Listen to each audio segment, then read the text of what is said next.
ತಿಂಗಳು ತಿಂಗಳು ಹಣ ಬರ್ತಾ ಇತ್ತು. ಹೇಗೋ ಜೀವನ ನಡೆಸ್ಕೊಂಡು ಹೋಗ್ತಿದ್ರು.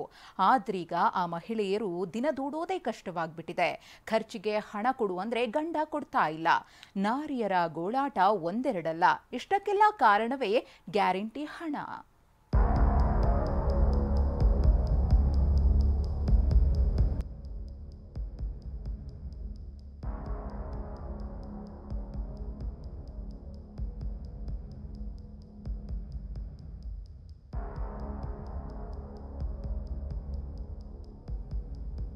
ನಾಲ್ಕು ತಿಂಗಳಿನಿಂದ ಬಾರದ ಗೃಹಲಕ್ಷ್ಮಿ ಹಣ.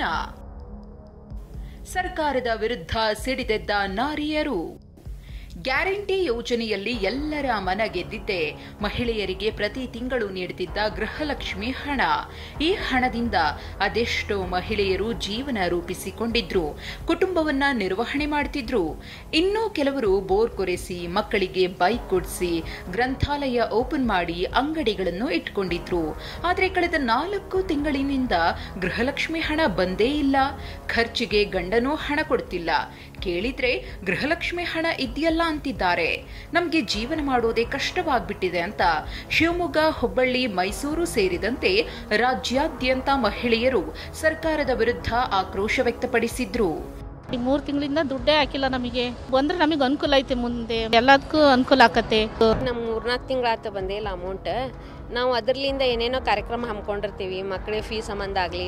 ಈಗ ಬರ್ತಾ ಇಲ್ಲ ಅನ್ಕೊಂಡು ನಮ್ಗೆ ಭಾಳ ತೊಂದರೆ ಆಗತೈತಿ.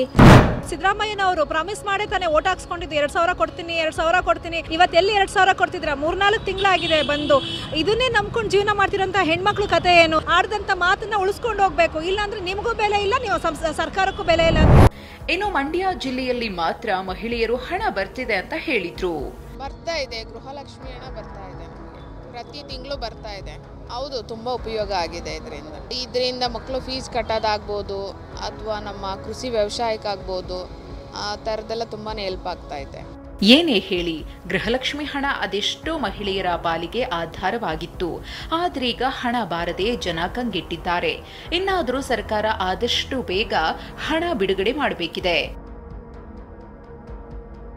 Bureau report, TV9.